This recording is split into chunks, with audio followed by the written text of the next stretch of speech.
like that trampoline. Can you buy it? We just bought one for you last month, Warren. But this one is bigger and looks so cool, Dad. We can't buy everything we want, Warren. Just use your credit card, Dad. Show it to the cashier and then we can take the trampoline home. I guess it's time we learn about money. First, let me tell you a story. Jennifer is in 3rd grade.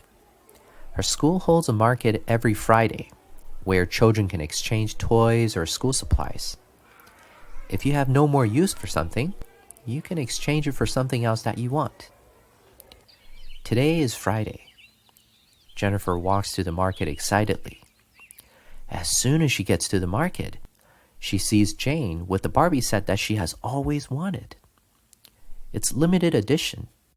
Jennifer's parents were not able to find it, and Jane's set looks almost new. Jennifer asks Jane, "Would you mind exchanging your Barbie set for my backpack? I have 2. This one is brand new." Jane shakes her head. "I have 2 backpacks also. I don't need another one." How about my smartwatch?" Jennifer shows it to Jane. She likes the smartwatch, which is a present from Grandma, but she really wants the Barbie set. Jane shakes her head again. "No, I want the new Nintendo Switch." "But I don't have that," Jennifer says sadly. However, Jennifer wants the Barbie set so much, she turns to all her classmates.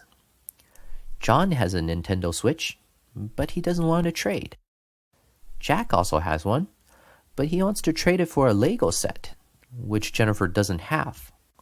Finally, Jennifer convinces Julie to trade an old Nintendo Switch for her backpack. She runs back to Jane, hoping Jane still has the Barbie set. "Look, Jane is still there with the limited edition Barbies." Here, Jane, I got you the Nintendo Switch." Slightly out of breath, Jennifer shows it to Jane proudly. Jane looks at it and shakes her head again. "This is an old set. I don't want it. Plus, this one is black. I want a silver one." Jennifer feels so disappointed. Surely, there's an easier way to exchange goods. Warren, can you think of a better way? Like using money? If she gives Jane money, then Jane can use the money to buy the Nintendo Switch she wants. Exactly. Money makes exchanging goods much easier. Otherwise, if I have a chicken and I want to trade it for a bag of potatoes, I have to find someone who has a bag of potatoes who's hoping to trade it for a chicken. This brings us to the function of money. It has 3 functions. First, it's a medium for exchange. This we just discussed. Second, it serves as a standard unit of value. If John pays me $10 for doing chores for him, I know I can spend the $10 to buy goods from Jack, because the dollar is a standard unit of value that everyone recognizes in this country. John's $10 is going to be worth the same as Jack's $10 and as my $10.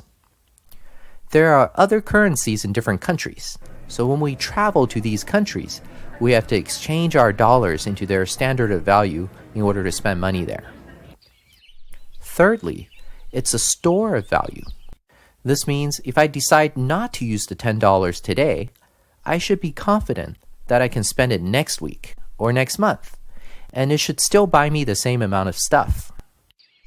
Now, Warren, since money is so useful, can we make everyone happy by printing lots of money and passing it to everybody so everyone can buy things? That sounds like a pretty good idea, Dad. How about you guys who are watching? Do you think it's a good idea?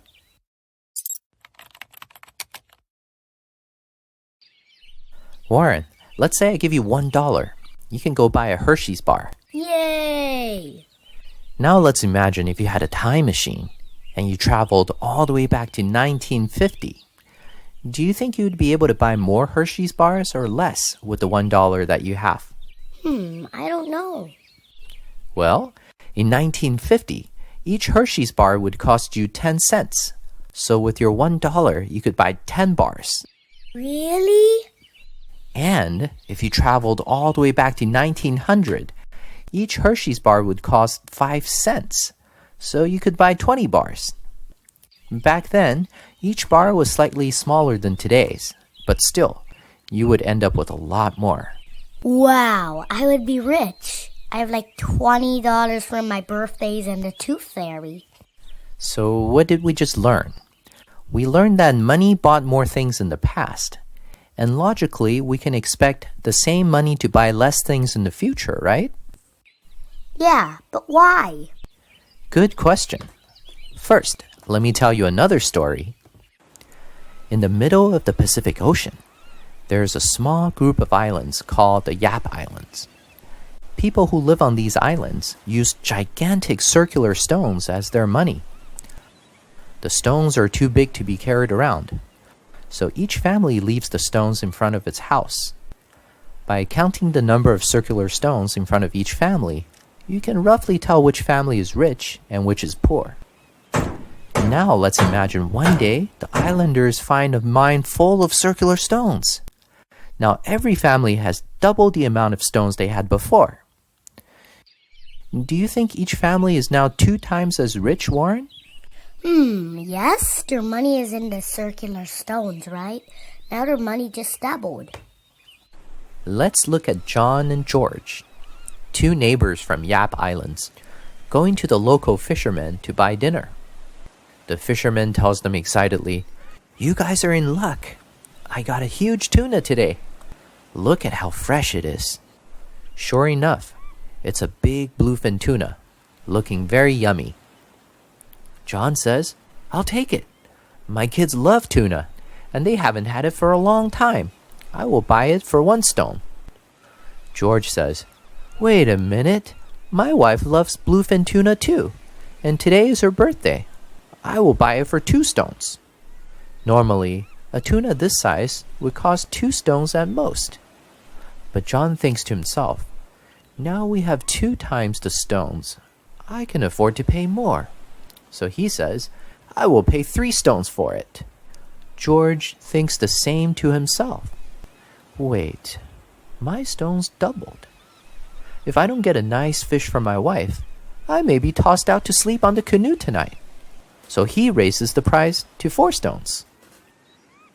So now, a fish that would have cost 2 stones is being sold for 4 stones. And people who are buying coconuts, fishing nets, or anything else would think exactly the same way. Simply doubling everyone's stones did not increase the amount of food or merchandise on the island. Instead, with everyone willing to spend double the amount of stones, the price of everything just doubled. Yet everyone still lives the same life as they did before. Oh, I get it now. Does it also happen in real life? You bet it does. There have been many inflationary periods in history, including occasional hyperinflation, which is inflation at a very high rate. Right now, most countries aim to have a little bit of inflation every year. In the US, the central bank aims to have an average inflation target of 2% per year. If inflation gives us nothing extra except for higher prices, why do we still want it? Very good question. Let's talk about this in our next episode. For those who are watching, can you think of any reason why we would want a little bit of inflation in the economy? Also, I want you to think about this question. With inflation, when money buys you less things in the long run, who is hurt by it and who benefits from it? Please leave your answers in the comment section below, and we'll reveal the answers in our next episode. Lastly, please remember to hit the like and subscribe buttons to help our channel grow. Thank you for watching. Here's my joke of the day. Why did the student eat his dollar bill? I'll give you some time to think about it. 3, 2, 1. The answer is, his mother told him it was for lunch. Thank you for watching. Please remember to click the like and subscribe buttons below. You can turn on the notification bell if you wish to be notified when our next video comes out. Thanks!